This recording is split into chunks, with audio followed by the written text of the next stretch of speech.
أعوذ بالله من الشيطان الرجيم بسم الله الرحمن الرحيم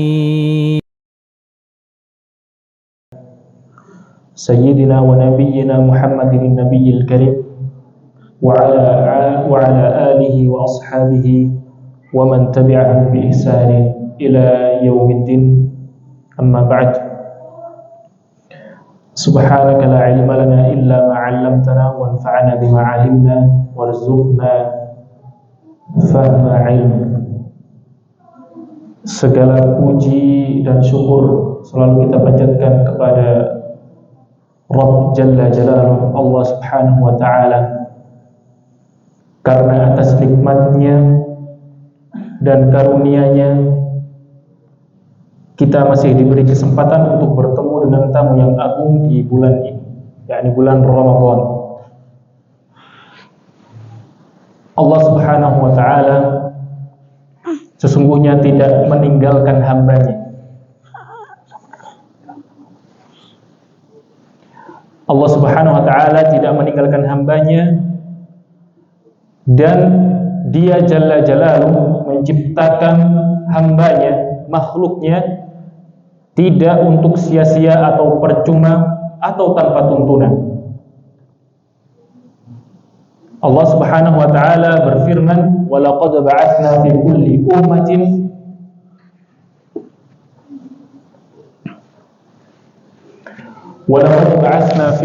ummatin rasulan." Dan sesungguhnya kami telah mengutus di setiap umat, di setiap zaman seorang rasul. Apa tujuannya? Ani'budullaha wajtanibut taghut. Untuk beribadah kepada Allah Subhanahu wa Ta'ala dan menghindari at-taghut atau kesyirikan atau apa-apa yang disembah selain Allah Subhanahu wa Ta'ala.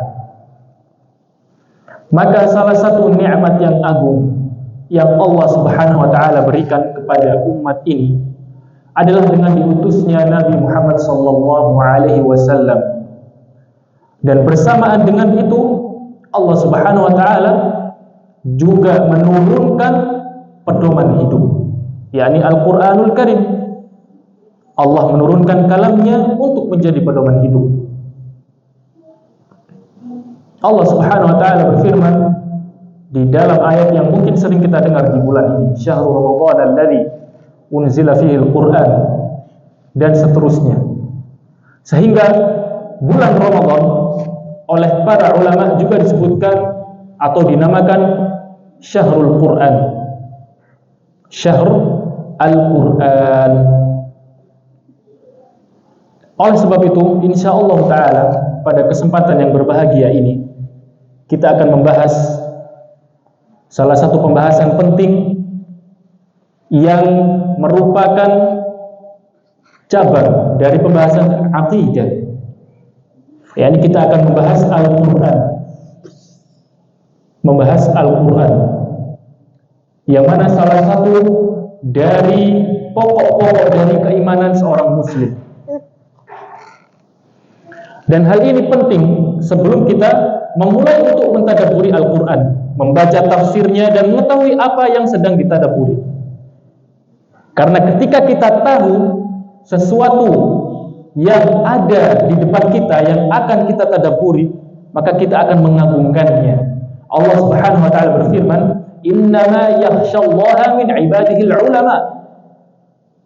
Hanyalah orang yang takut kepada Allah dari hambanya adalah ulama. Dan ulama di sini secara ijmal, secara umum ditafsirkan sebagai orang-orang yang mengetahui atau orang-orang yang berilmu. Al-ulama jamak dari alim, orang-orang yang mengilmui sesuatu. Maka ketika kita sudah mengetahui apa itu Al-Quran, kemudian bagaimana turunnya dan seterusnya, sehingga timbullah al-khasyah atau at-ta'zim, pengagungan terhadap Al-Quran itu sendiri.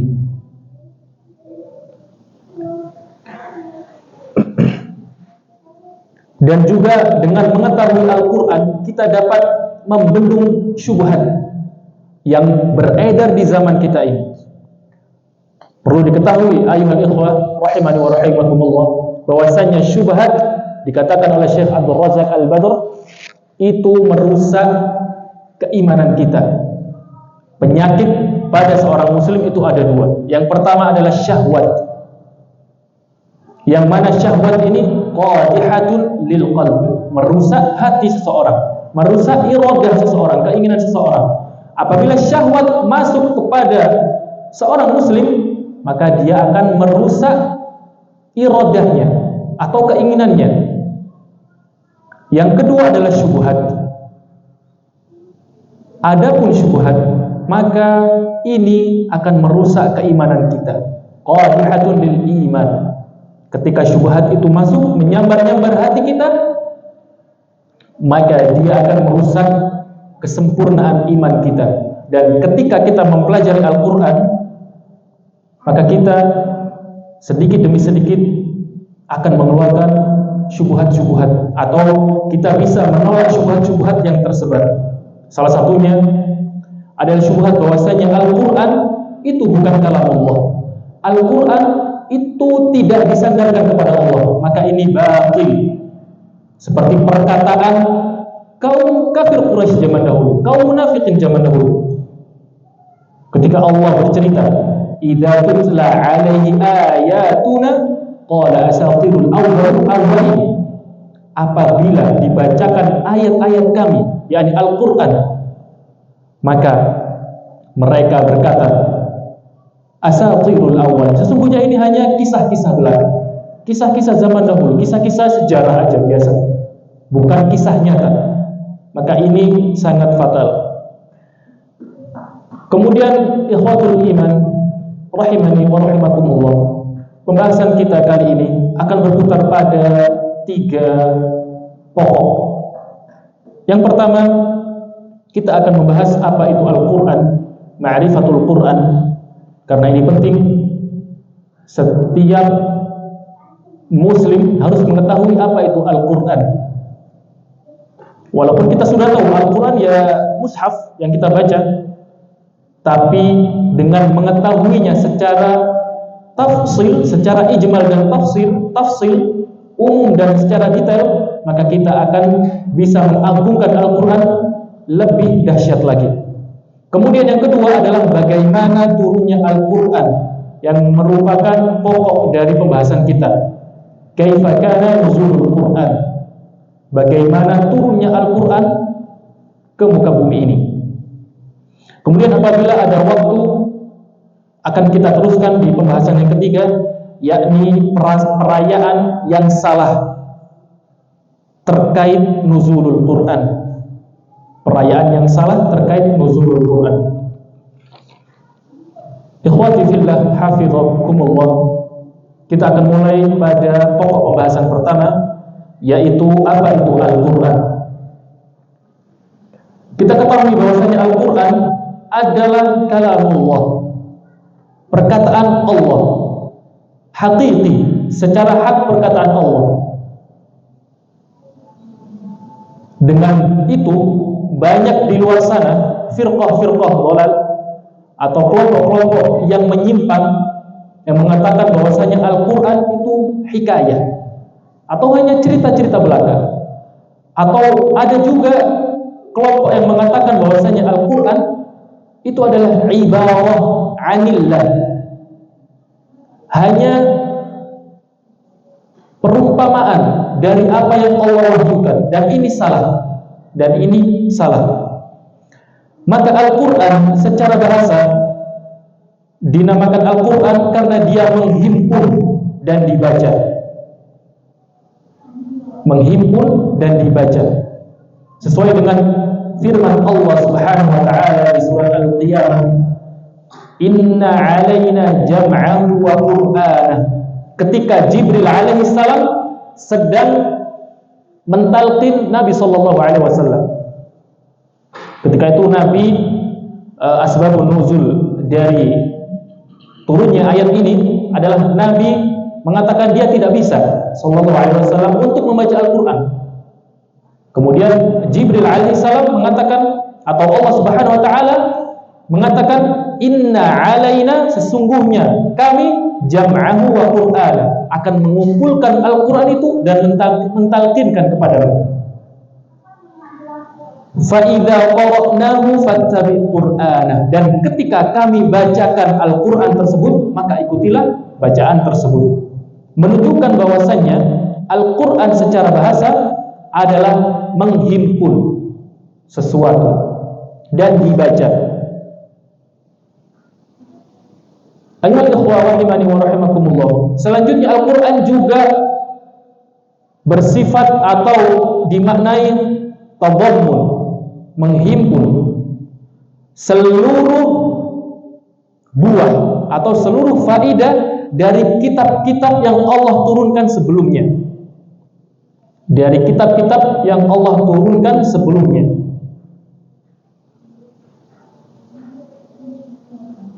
Allah Subhanahu wa taala berfirman, laqad kana fi qasasihim 'ibratun liulil albab. Sesungguhnya pada kisah-kisah dahulu, yakni pada kitab-kitab sebelumnya, itu ada ibrah. Ada ibrah.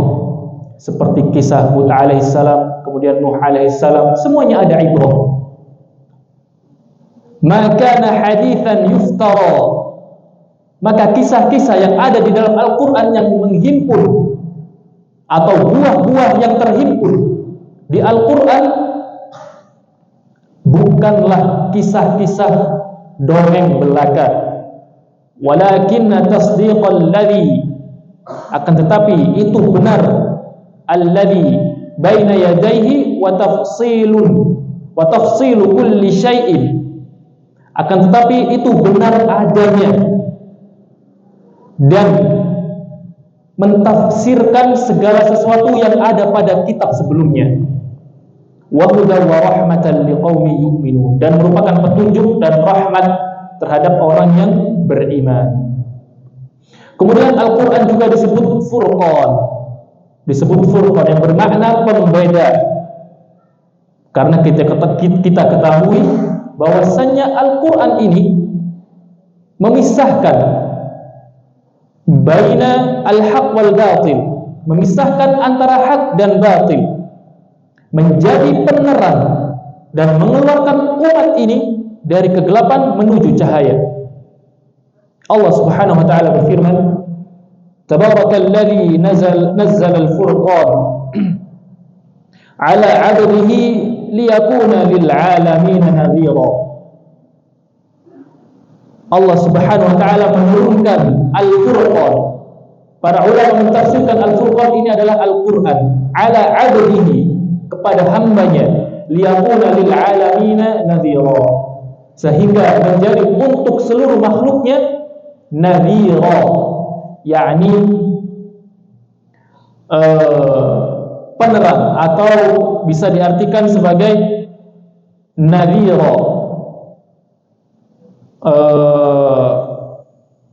sesuatu yang menjadi tuntunan. Kemudian Al-Quran oleh para ulama didefinisikan secara istilah syar'i sebagai kalamullahi azza wa jalla, kalam Allah al-munazzalu ala rasulih sallallahu alaihi wasallam, yang turun kepada Nabi Muhammad sallallahu alaihi wasallam, bilisanin arabiyyin mubin, dengan lisan Arab atau dengan bahasa Arab, al-manqul anhu bitawattur, yang sampai kepada kita dengan mutawatir. Dengan apa? Mutawatir, yakni dengan valid, tidak ada kecacatan ketika sampai kepada kita. Dari zaman dahulu 15 abad yang lalu sampai nanti hari kiamat, maka seperti itulah Al-Quran. Tidak ada kecacatan, tidak ada perbedaan dari awal turun sampai akhir zaman nanti. Al-manqul anhu bitawattur, al-muta'abbadu bitilawatih, diibadahi dengan tilawah. Ayyuhal ikhwah rahimakumullah, yang dinamakan tilawah itu adalah ketika mulut dan lisan ini berucap. Ya. Disebutkan di sini al-muta'abbadu bitilawah, yakni diibadahi dengan tilawah. Maka seseorang yang hanya membaca saja, karena kami dapati di asal kami sana banyak juga orang yang karena dia tidak bisa membaca Al-Quran, maka dia hanya melihat saja, membaca dalam hati.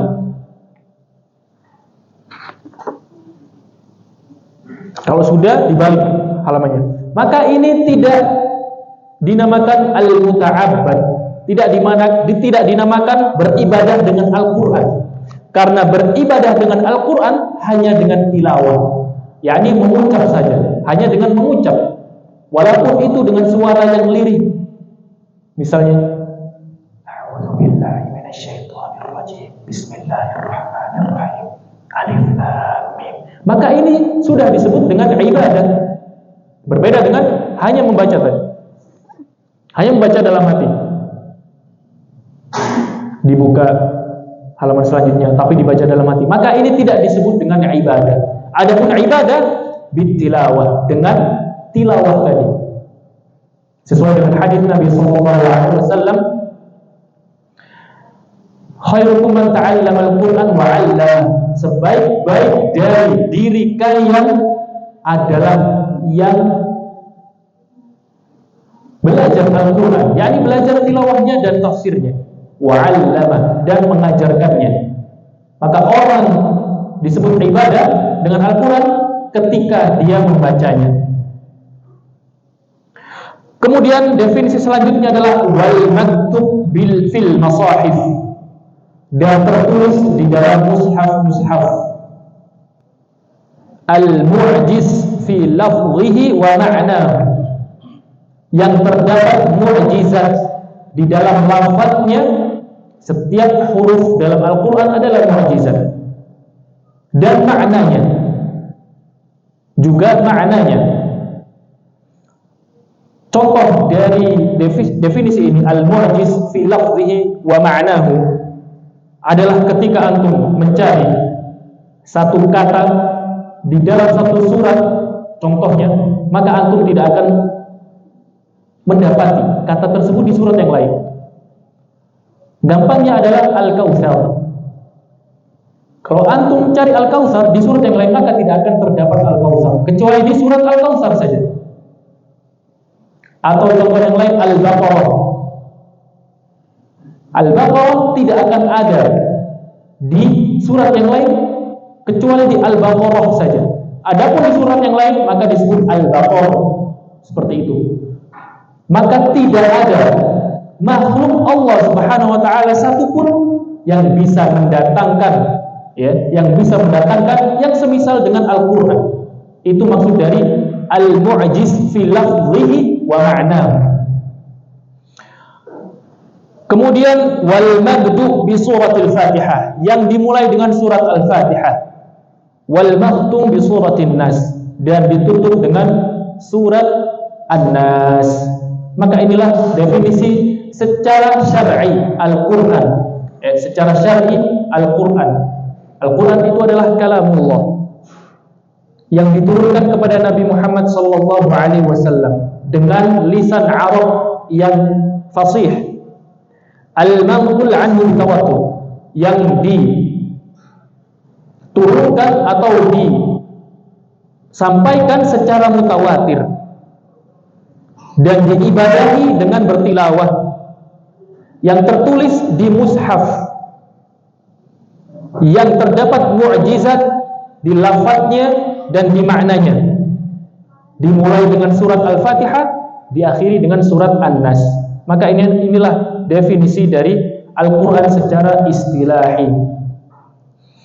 Baik, kemudian kita akan masuk pada pembahasan pokok, yakni nuzulul Qur'anul Karim, bagaimana turunnya Al-Qur'anul Karim, yang mana pembahasan ini kami ringkas dari tulisan syekhna, guru kami Wahid bin Abdissalam Bali hafizahullah taala dalam kitabnya Al-Bidayah fi Ulumil Quran. Beliau hafizahullah taala berkata, nuzulul Qur'anil Karim, turunnya Al-Qur'an Al-Karim. Wa fihi arba'atu dhawabit, dan terdapat 4 pembahasan di dalam nuzul Al-Qur'anil Karim. Yang pertama, nazal al-Qur'anu jumlatan ila sama'id dunya fi lailatul qadr. Bahwasannya Al-Qur'an turun secara ijmal atau semuanya turun secara lengkap di langit dunia pada Lailatul Qadr secara keseluruhan. Maka Al-Qur'an itu turun secara keseluruhan di langit dunia pada malam Lailatul Qadr. Kemudian pembahasan yang kedua adalah Al-Qur'an turun kepada Nabi Muhammad sallallahu alaihi wasallam secara terpisah sesuai dengan kejadian-kejadian dan kasus-kasus yang sedang berlangsung ketika zaman Nabi Muhammad sallallahu alaihi wasallam. Dan hal ini, turunnya Al-Qur'an dari langit dunia kepada Nabi Muhammad sallallahu alaihi wasallam, terjadi selama 23 tahun. 10 tahun di Makkahul Mukarramah dan 13 tahun di Al-Madinatul Munawwarah. Kemudian pembahasan ketiga dari bab ini adalah awwalu ma nazala minal Qur'an Iqra. Yang pertama turun dari Al-Qur'an adalah Iqra bismi rabbikal ladzi khalaq. Surat Al-Alaq secara ijma'. Akan kita jelaskan nanti pembahasannya. Kemudian pembahasan keempat adalah akhiru ma nazala minal Qur'an.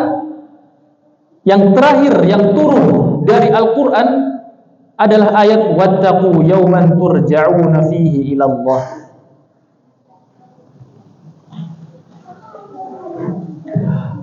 Baik, ikhwati fillah rahimani wa rahimakumullah, kita akan bahas pembahasan pertama,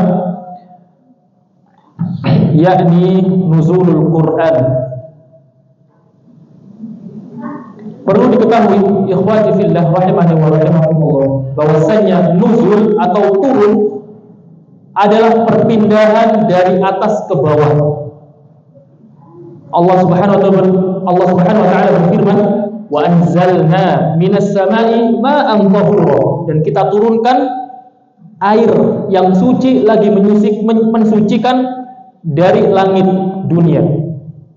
Sehingga turunnya Al-Qur'an itu sama, yakni dari atas ke bawah.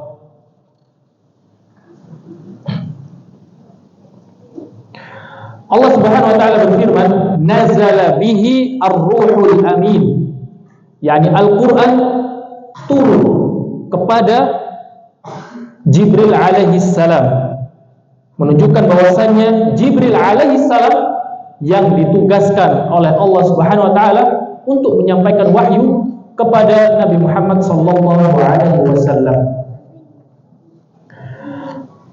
Baik, pembahasan pertama yakni turunnya Al-Qur'an secara jumlah atau secara keseluruhan kepada atau di langit dunia. Ambil minum. Kita tanah. Tahu ya. Kita tanah. Turunnya Al-Qur'an secara keseluruhan ke langit dunia, maksudnya adalah dari Al-Lauhul Mahfuz ke langit dunia. Habis bapak tahu tanah. Minta ya. Dan dalilnya adalah perkataan Allah Subhanahu wa taala, firman Allah Subhanahu wa taala, bal huwa Qur'anun Majid fi lauhim mahfuz. Dan yang diturunkan oleh Allah Subhanahu wa taala adalah Al-Qur'an dari lauh mahfuz. Kita tanah di mobil. Koma dulu ya. Kemudian dalil dari Al-Quran, firman Allah Subhanahu wa ta'ala, wa innahu fi ummil kitabi ladaina la'aliyyun hakim.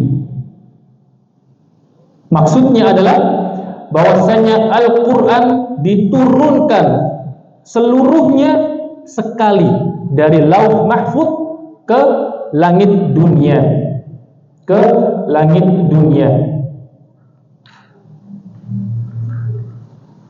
Kemudian Allah Subhanahu wa ta'ala berfirman di surat atau di ayat pertama pada surat yang mungkin kita hafal, inna anzalnahu fi lailatul qadr.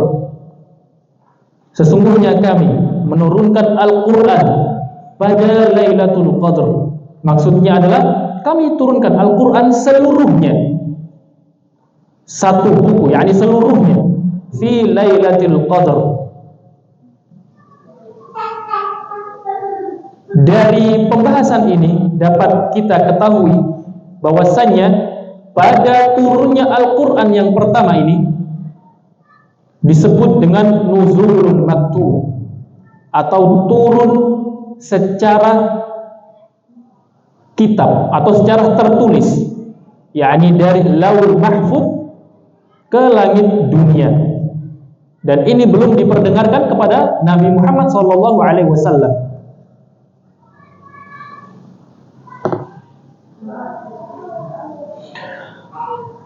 Ibnu Abbas radhiyallahu anhu mengatakan pada tafsir inna anzalnahu fi lailatul qadr, beliau berkata Al-Quran diturunkan unzilal Qur'anu fi lailatul qadr jumlatan wahidatan ila sama'id dunya.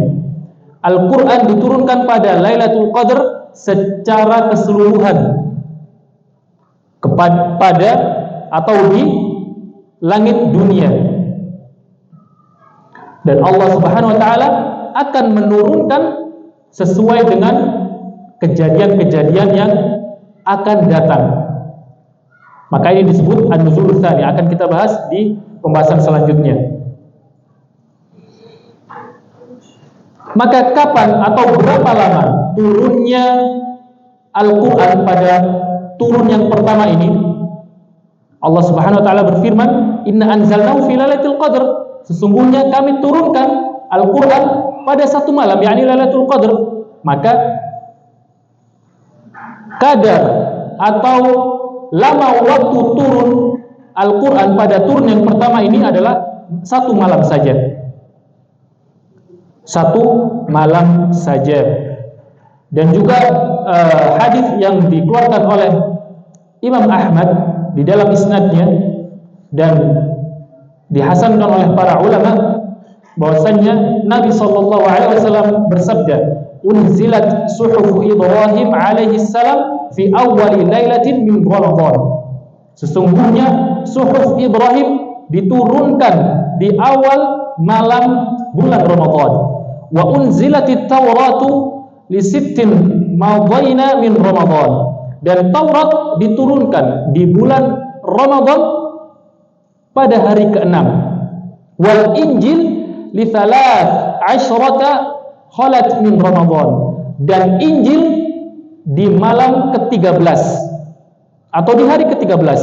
Wa unzilal furqanu bi 24 khalat min Ramadan. Dan Al-Furqan yakni Al-Quran diturunkan di malam ke atau hari ke-24, malam ke-24 li 24 khalat min Ramadan, pada bulan Ramadan. Sehingga kita dapat ambil faidah bahwasanya bulan Ramadan ini adalah syahrul Quran, sesuai dengan dalil-dalil yang kami sebutkan di atas. Kemudian juga apa yang dikeluarkan oleh Imam Al-Baihaqi dengan sanad hasan dari Ibnu Abbas, beliau berkata, sa'alahu Atiyah bin Al-Aswad qala, bertanya sahabat atau bertanya tabi'in Atiyah bin Aswad, dia Dia bertanya, innahu waqa'a fi qalbi asyak qaulullah ta'ala syahrul ramadan alladzi unzila fihi al-Qur'an wa qauluhu inna anzalnahu fi lailatul qadr wa qauluhu inna anzalnahu fi lailatin mubarakah. Dia bertanya kepada Ibn Abbas radhiyallahu anhu tentang 3 ayat yang membuat hatinya ragu atas turunnya Al-Qur'an.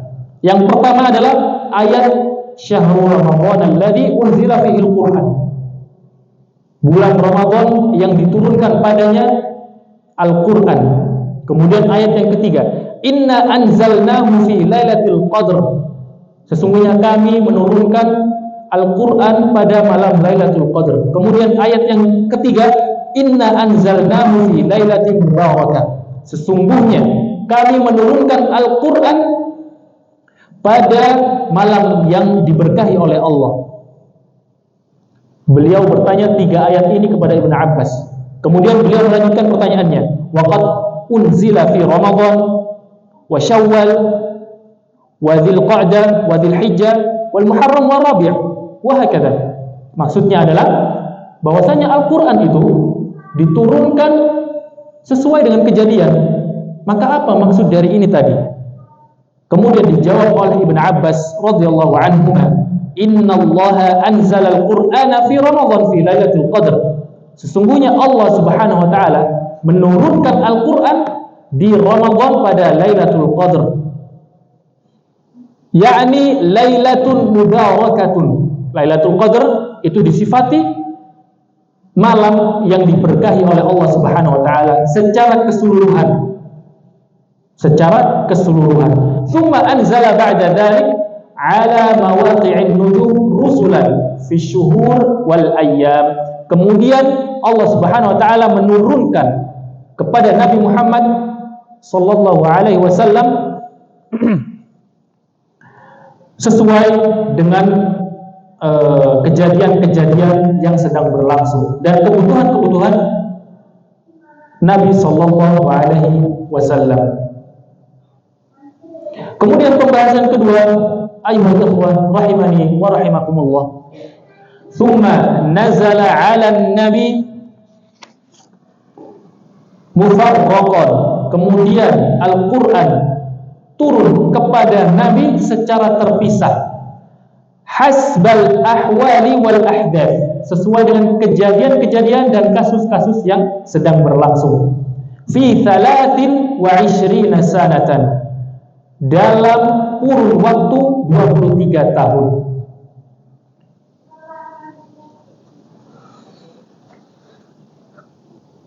Allah Subhanahu wa taala menurunkan Al-Qur'an pada penurunan yang kedua, An-Nuzulul Tsani, penurunan yang kedua, melalui Jibril alaihi salam kepada Nabi sallallahu alaihi wasallam. Dalilnya adalah firman Allah Subhanahu wa taala, "Qul nazzalahu ruhul qudus min rabbika bil haqq." Katakanlah wahai Muhammad, bahwasannya Ruhul Qudus, yakni Jibril alaihi salam, membawa atau menurunkan Al-Quran dari Rabbnya bil haqq, dari Rabbnya bil haqq.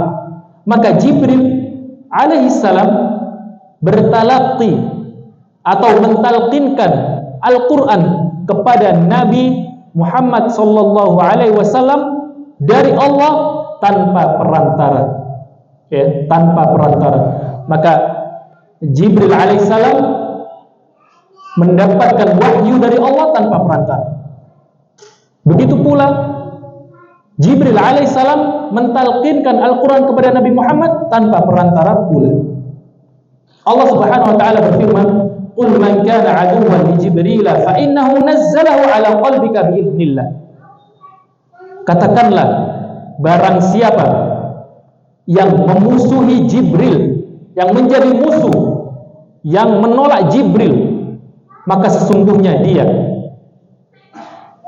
adalah yang menurunkan Al-Quran di hatimu, wahai Muhammad sallallahu alaihi wasallam, biiznillah, dengan izin Allah. fayanzilu bihi 'ala Nabi sallallahu alaihi wasallam la wasitata baina Muhammad wa Jibril. Maka Al-Qur'an turun melalui Jibril kepada Nabi Muhammad sallallahu alaihi wasallam tanpa perantara antara Nabi Muhammad dan malaikat Jibril.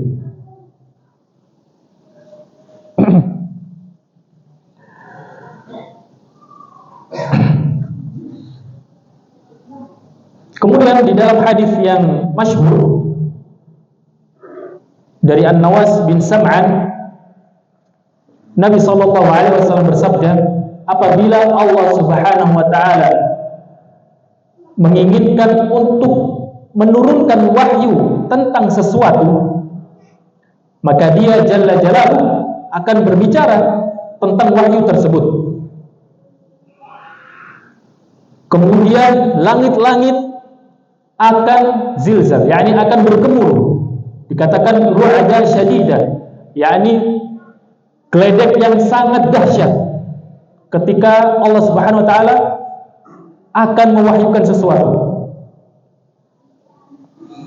Fa idza sami'a bidzalika ahlus samawat, dan apabila penduduk langit mendengarkan wahyu tersebut, maka penduduk langit tersebut langsung melakukan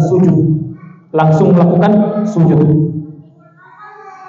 Maka setelah penduduk langit, yakni bintang, kemudian langit, kemudian para malaikat dan sebagainya akan sujud, termasuk malaikat Jibril. Kemudian dalam hadis tersebut dilanjutkan, fayaqulu awwalu man yarfa'u ra'sahu Jibril. Maka makhluk yang pertama kali mengangkat kepalanya setelah sujud adalah Jibril.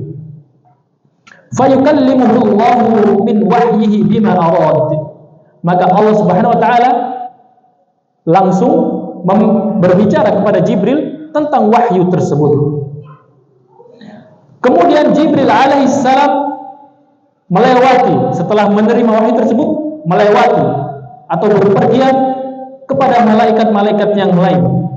Ketika dia alaihissalam menuju ke langit di bawahnya, kemudian bertanyalah malaikat yang lain, "Madza qala rabbuna ya Jibril?" Apa yang dikatakan oleh Rabb kita ya Jibril?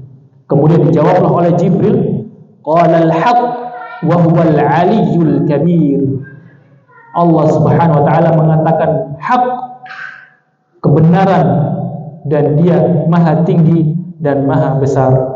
Dalam hadis ini dengan riwayat yang hasan, dengan riwayat yang sahih, terdapat dalam Sahih Bukhari bab tafsir, menunjukkan bahwasanya Allah Subhanahu wa taala atau Al-Qur'an adalah kalamullah, yang mana Al-Qur'an itu seharusnya disandarkan kepada Allah, bukan makhluk Allah, bukan ibarah.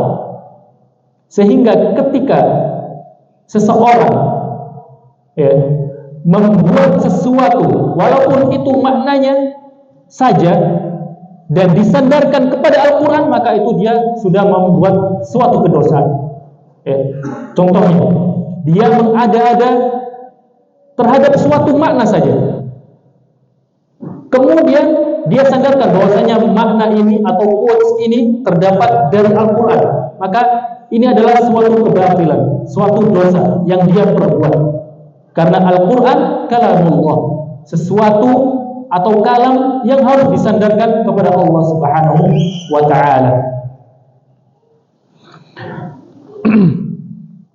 Dan Al-Quran pada penurunan yang kedua ini diturunkan secara terpisah, secara mufarraqah. Dalilnya adalah wa Qur'anan faraqnahu litaqra'ahu, dan Quran ini kami turunkan secara terpisah untuk engkau baca, wahai Muhammad sallallahu alaihi wasallam, 'alan nasi 'ala mukfin wa nazzalnahu tanzila. Engkau bacakan wahai Muhammad kepada manusia 'ala mukfin, pada kurun waktu tertentu, wa nazzalnahu tanzila, dan kami turunkan dengan turun yang secara terpisah. Ibnu Abbas mentafsirkan wa Qur'ana faraqnahu, dan Quran ini kami pisah-pisah, yakni kami turunkan secara terpisah. Maknanya adalah kami turunkan syai'an ba'da syai'in, sesuai, yakni kami turunkan sesuai dengan apa yang terjadi pada saat tersebut. Ayatan ba'da ayatin, ayat per ayat, wa qissatan ba'da qissatin, dan kisah per kisah. Sehingga Allah Subhanahu wa taala pada penurunan yang kedua ini menurunkan Al-Qur'an secara terpisah.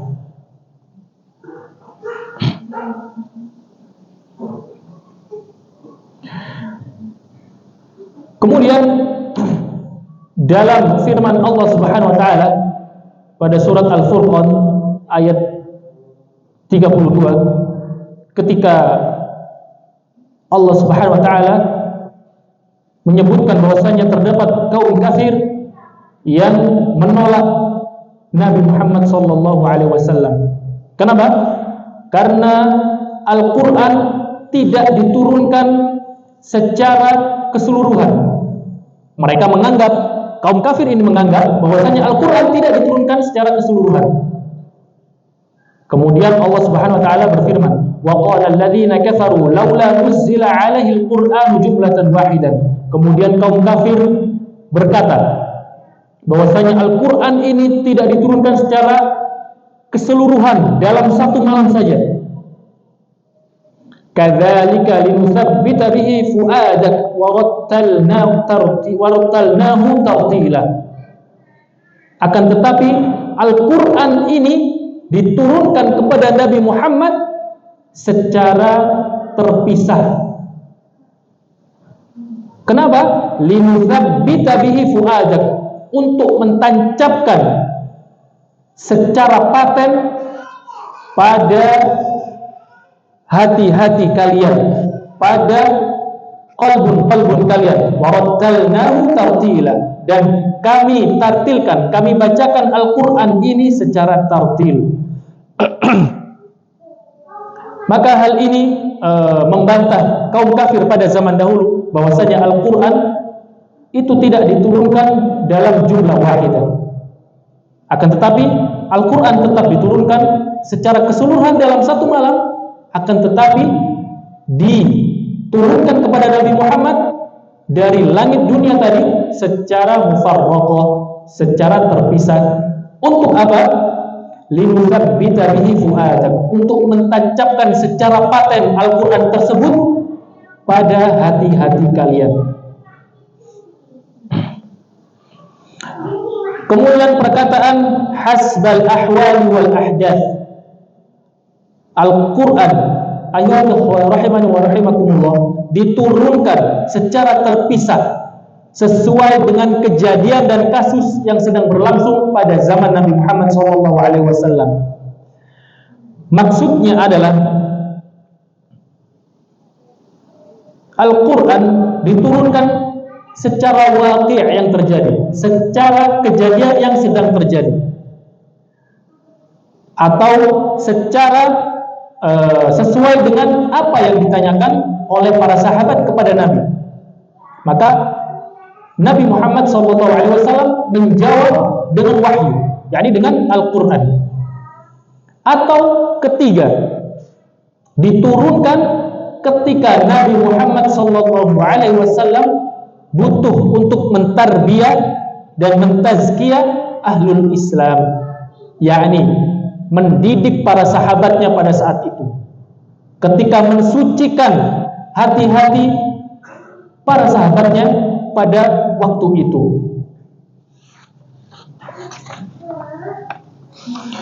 Dan kurun waktu turunnya Al-Quran secara terpisah adalah selama 23 tahun. Selama 23 tahun. 10 tahun di Makkahul Mukarramah dan 13 tahun di Al-Madinatul Munawwarah.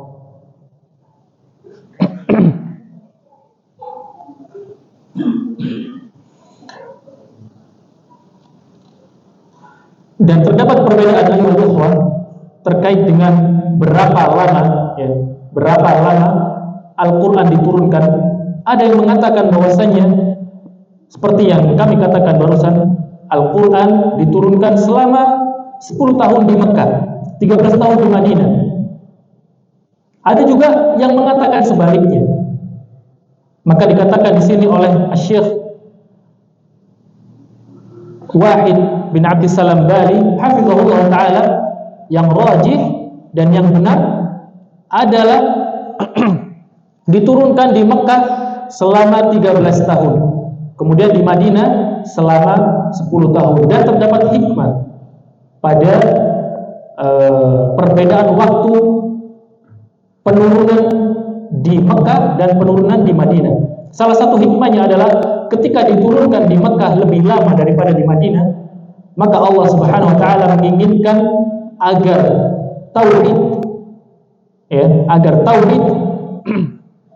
dan iman lebih tertancap. Karena dia lebih lama diturunkan di Mekah, lebih lama, maka lebih tertancap di hati para sahabat. Kemudian 10 tahun di Madinah, maka diturunkanlah Al-Quran berkaitan dengan ahkam syar'iyyah, hukum syar'i. Ikhwatal iman rahimani wa rahimakumullah. Dari pembahasan dua pembahasan yang awal tadi, maka dapat kita ambil faidah perbedaan antara turunnya Al-Quran yang pertama dan turunnya Al-Quran yang kedua. Yang pertama tadi adalah turunnya Al-Quran dari Lauhul Mahfuz ke langit dunia. Kemudian yang kedua adalah dari langit dunia ke Nabi Muhammad SAW sesuai dengan kejadian yang sedang berlangsung. Perbedaan yang pertama, bahwasanya turun Al-Quran yang pertama, tempat awalnya turun adalah Al-Lauhul Mahfuz. Adapun tempat turun yang kedua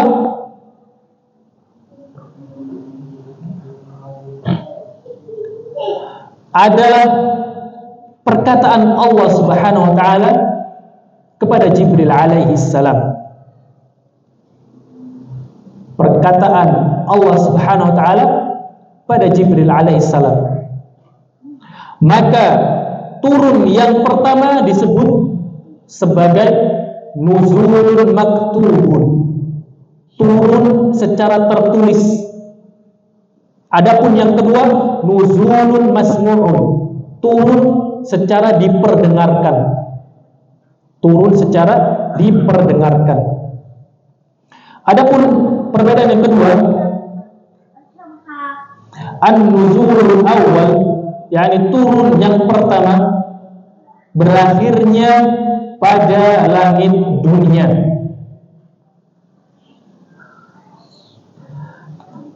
Adapun turun yang kedua, berakhirnya adalah ketika Jibril alaihissalam mendengar dari Rabb-nya.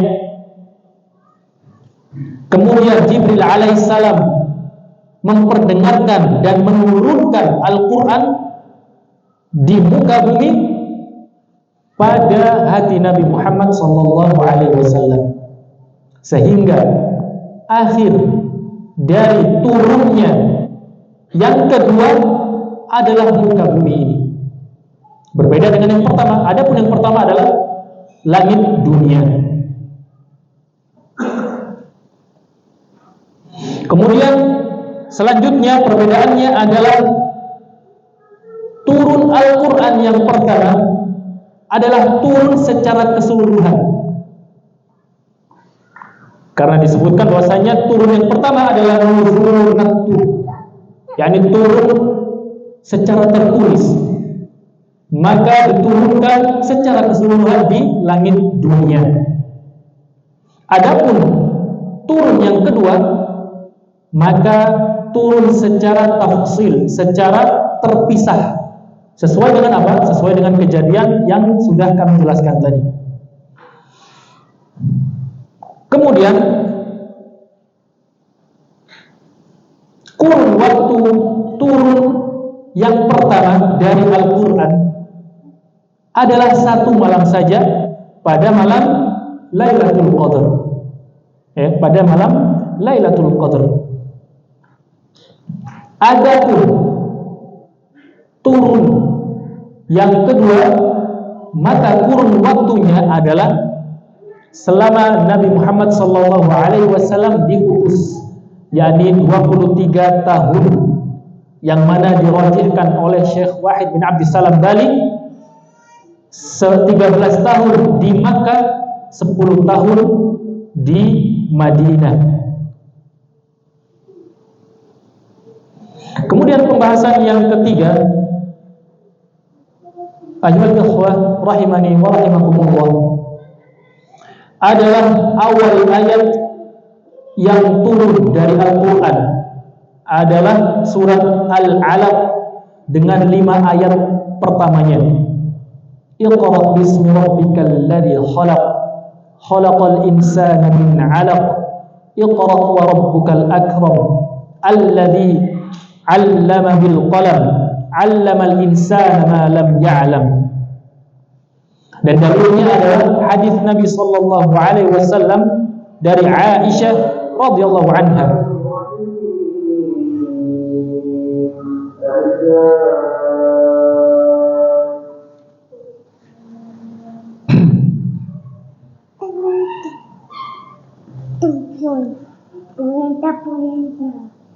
Hal pertama yang terjadi pada Nabi Muhammad SAW terkait dengan wahyu yang diturunkan adalah mimpi. Adalah mimpi ketika an-naum. Kemudian Aisyah Ummul Mukminin radhiyallahu anha melanjutkan, akan tetapi Nabi Muhammad tidak mengerti apa mimpi tersebut. Jadi hanya datang seperti falak saja, seperti apa namanya, falak subuh gitu ya, seperti senja gitu ya, tapi ketika subuh, hanya seperti itu saja. Kemudian Nabi Muhammad dijadikan oleh Allah senang untuk berkholwat, yakni untuk beribadah sendiri. Maka beliau sallallahu alaihi wasallam sering berkholwat, salah satunya atau sering berkholwat di Gua Hira. Dan beliau sallallahu alaihi wasallam sering bermalam di sana. Bermalam di sana sampai pagi, sampai subuh. Kemudian datang pulang kembali ke rumahnya, bertemu dengan Khadijah radhiyallahu anha. Akan tetapi bertemu dengan Khadijah tersebut hanya untuk meminta dipersiapkan kembali bekal untuk berangkat malamnya lagi. Sehingga bertemu hanya sebentar saja, kemudian berangkat lagi di Gua Hira. Kemudian datanglah al-malak, yakni malaikat, yang mana kita tahu bahwasanya malaikat tersebut adalah malaikat Jibril. Namun pada saat itu Nabi Muhammad SAW tidak mengetahui siapa dia. Datanglah dia alaihi salam, yakni Jibril, kemudian berkata, "Iqra," bacalah wahai Muhammad. Dijawablah oleh Nabi Muhammad, "Ma ana biqari," aku tidak bisa baca. Aku tidak bisa baca. Dan ini adalah salah satu mukjizat yang ada pada umat kita. Mukjizat yang terdapat pada umat kita, bahwasanya kita diutus kepada kita nabi yang tidak bisa baca. Namun dengan hal itu beliau sallallahu alaihi wasallam fasih dalam melantunkan ayat Al-Quran, dan ini adalah sebuah mukjizat. Kemudian Jibril meraih Nabi Muhammad dan memengganginya, kemudian berkata, faqal iqra, bacalah. Nabi Muhammad tetap menjawab, ma ana biqari, aku ini tidak bisa baca. Kemudian dilakukanlah yang ketiga, dipegang dan dicengkram semakin kuat. Dan beliau alaihi salam berkata, Iqra bismi rabbikal ladzi khalaq, khalaqal insana min 'alaq, Iqra wa rabbukal akram sampai akhir ayat ke-5. Kemudian Nabi SAW kembali ke rumah dengan perasaan yang rahif, yakni perasaan yang rajif, yakni bahasa Jawanya itu dredeg, grogi, gemetar dia karena mengalami satu hal yang tidak biasa, gemetar hatinya. Maka datanglah kepada Khadijah Ummul Mukminin radhiyallahu anha seraya berkata, zammiluni fazammaluhu hatta dhahaba anhu ar-raw', yakni selimutilah aku. Maka keluarganya pada saat itu menyelimuti Nabi Muhammad SAW sampai pergi ketakutan dan dredegnya tadi itu.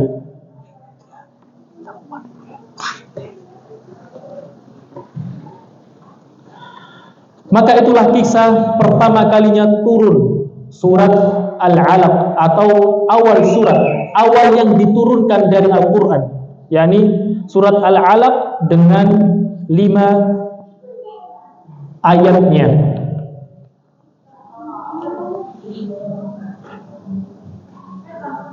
Kemudian pembahasan ini berhubungan dengan pembahasan selanjutnya, yakni ayat yang terakhir diturunkan oleh Allah Subhanahu wa taala kepada Nabi Muhammad sallallahu alaihi wasallam adalah salah satu ayat dari surat Al-Baqarah, wattaqu yawman turja'una fihi ila Allah. yakni surat yang ayat yang terakhir secara itlaq, secara ijma' adalah ayat ini tadi, wattaqu yawman turja'una fihi ila Allah. Ibnu Abbas radhiyallahu anhu mengatakan di satu riwayat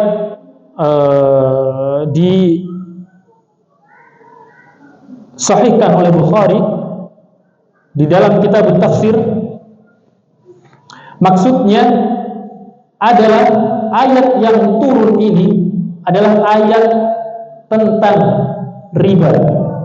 Kemudian Allah Subhanahu wa taala menutup ayat tentang riba tersebut dengan perkataan wattaqu yawman turja'una fihi ila Allah. Sehingga Al-Qur'an dan ayat tersebut ditutup dengan perintah Allah untuk takut, agar manusia atau hambanya memperhatikan dan takut pada satu hari turja'una fihi ila Allah, yang mana semuanya engkau akan dikembalikan pada perkara Allah. Apa hari itu? Yakni hari kiamat. Yakni hari kiamat. Ikhwan fillah rahimani wa rahimakumullah, dari pembahasan atau pokok pembahasan yang kedua tadi, yakni bagaimana turunnya Al-Quran, maka dapat kita ambil kesimpulan bahwasanya Al-Quran diturunkan secara 2 kali atau sebanyak 2 kali. Yang pertama adalah turun dari Lauh Mahfuz kepada atau ke langit dunia. Kemudian turun yang kedua dari langit dunia kepada Nabi Muhammad, atau Allah berbicara langsung dan disampaikan oleh Jibril alaihissalam. Kemudian juga apa yang diturunkan pertama kali dari Al-Quran adalah surat Al-Alaq dengan 5 ayatnya tadi. Kemudian yang akhir diturunkan dari Al-Quran adalah ayat wattaqu yawman turja'una fihi ila Allah. Dan kita akan melanjutkan ayat al-ikhwah rahimani wa rahimakumullah.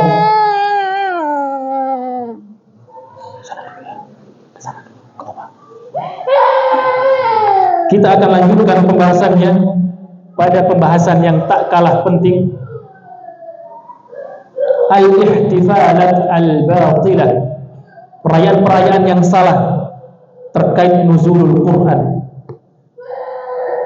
Ayat ikhwah rahimani wa rahimakumullah. Sudah maghrib ini. Insyaallah kita lanjutkan di pertemuan berikutnya terkait dengan perayaan yang salah dengan hari atau nuzulul Quran. Wassallallahu ala nabiyyina Muhammad. Subhanakallahumma wa bihamdika asyhadu an la ilaha illa anta astaghfiruka wa atubu ilaik. Wassalamu alaikum warahmatullahi wabarakatuh. لئن شكرتم لأزيدنكم ولئن كفرتم إن عذابي لشديد